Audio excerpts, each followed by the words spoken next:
BNSF's Red Rock sub.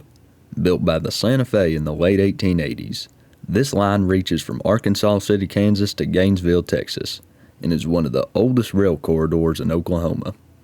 It's also a hotspot for war bonnets and foreign power, and it's where this channel got its start.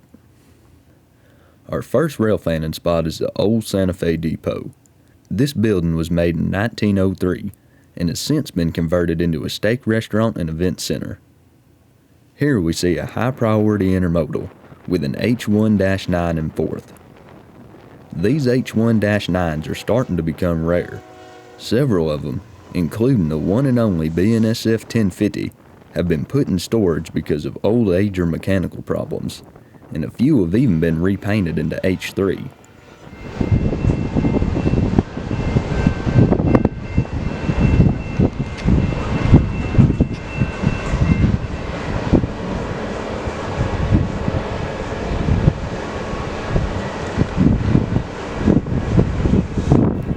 The next train of the day had an amazing Lashup with a KCS engine and Santa Fe Warbonnet, two locomotives from two incredibly old and historic railroads.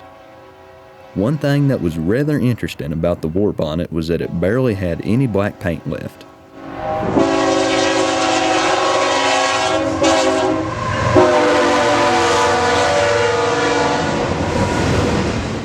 Since this train had one fallen flag, and one soon-to-be fallen flag, I decided to give chase. We catch up with the vehicle train about 15 miles north of town.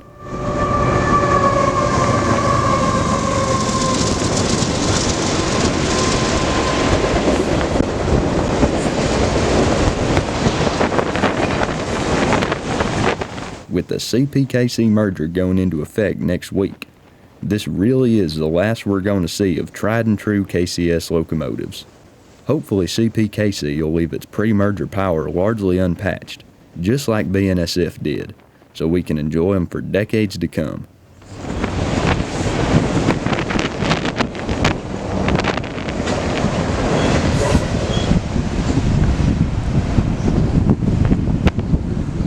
After hanging around the depot for a bit, we moved south to Noble, Oklahoma, to catch the one and only Warbonnet Local and its full ATSF Lashup.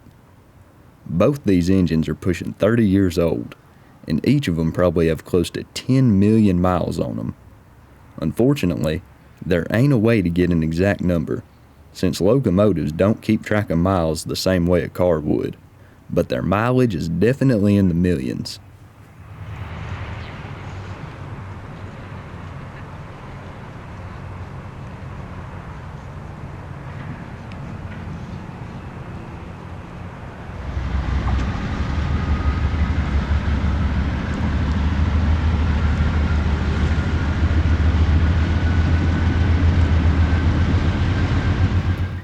The local's coming to a stop because there's a high-priority intermodal on the way, which is great, because this gives plenty of time for photos. As I was walking around the locomotives and taking pictures, the conductor opened up his window and beckoned me over. I thought I was about to get in trouble, but he actually offered me the opportunity of a lifetime by inviting me into the cab. This is the only picture I took.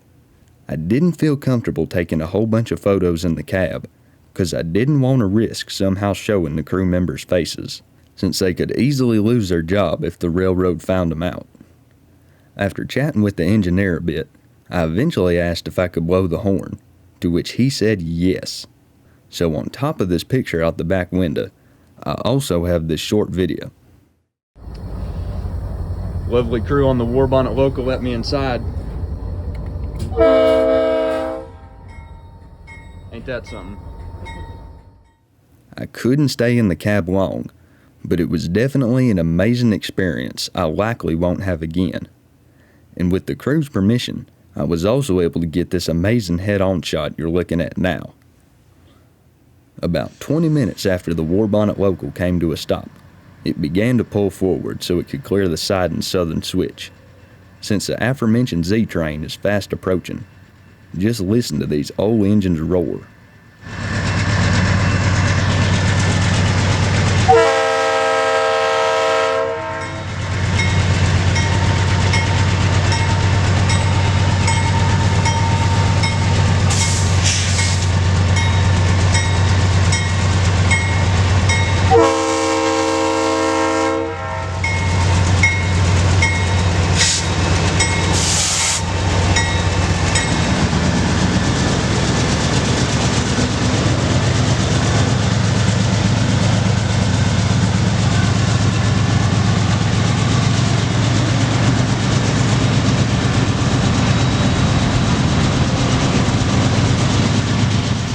Not 5 minutes later, the Z train came on through, and it had a Warbonnet in the Lashup as well, along with another H1 engine.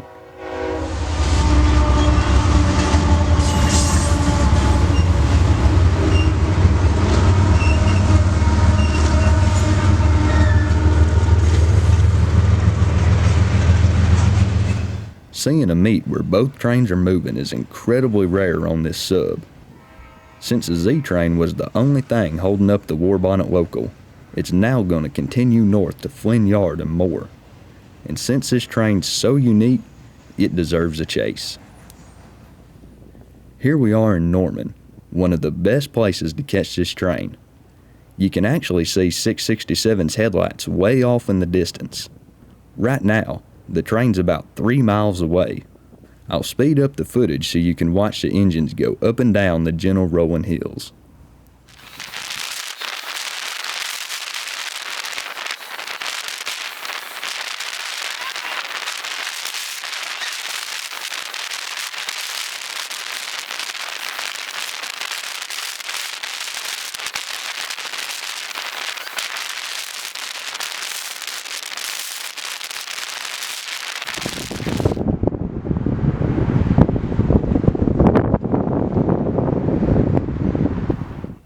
This is the last leg of the Warbonnet Local's journey. Once it gets to Flynn Yard, it'll drop off its cars, do some switching, pick up new cars for delivery, and then head back south to its home yard in Gainesville, Texas, either tonight or tomorrow morning.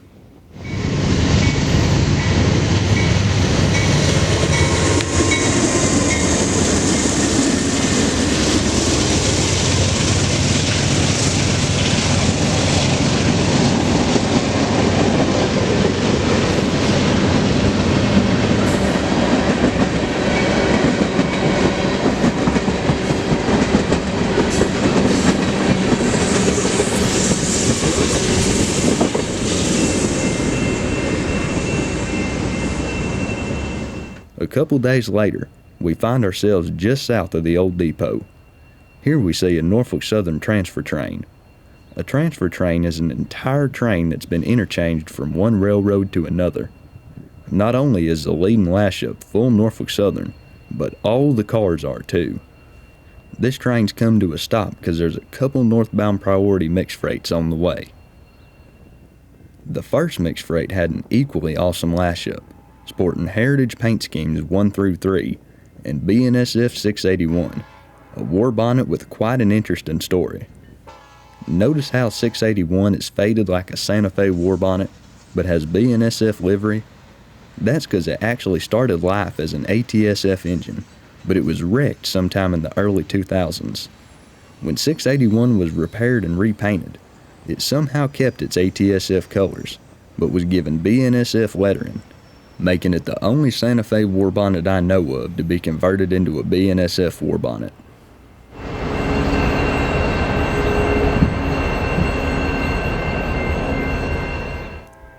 About 30 minutes after that mixed freight left, the second one came through, and what do you know, this one had a full 4 power Lashup as well. Just like KCS locomotives, this is also the last we're going to see of true Canadian Pacific locomotives.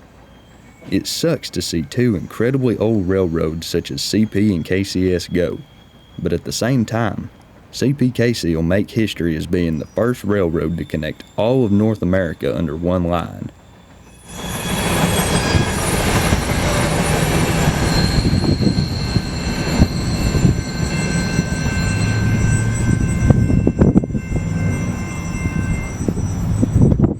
Once the siding southern switch was clear, the Norfolk Southern transfer train was finally permitted to go. It's nice to see a Norfolk Southern -9 out and about. Those things have been getting rebuilt into AC-44s left and right.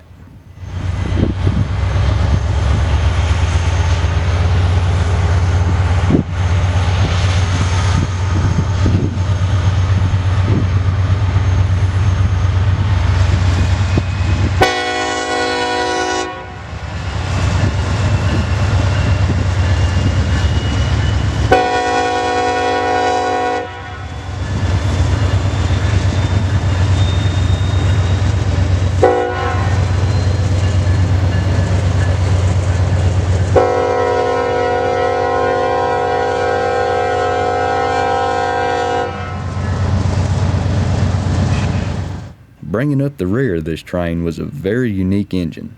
It was BNSF 6075, one of only 10 25th anniversary sticker units.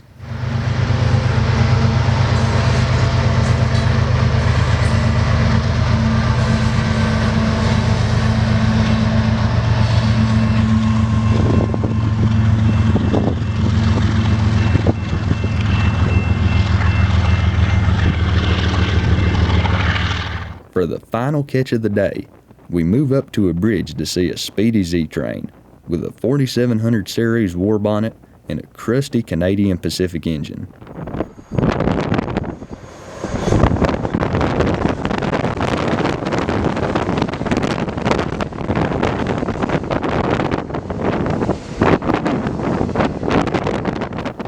If you're a rail fan, try and document Canadian Pacific and Kansas City Southern while they're still separate railroads. You've still got a week left.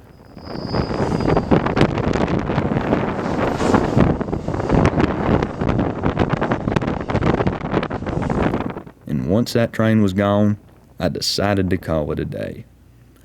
Thanks for watching. If y'all enjoyed this video, consider checking out some other ones of mine.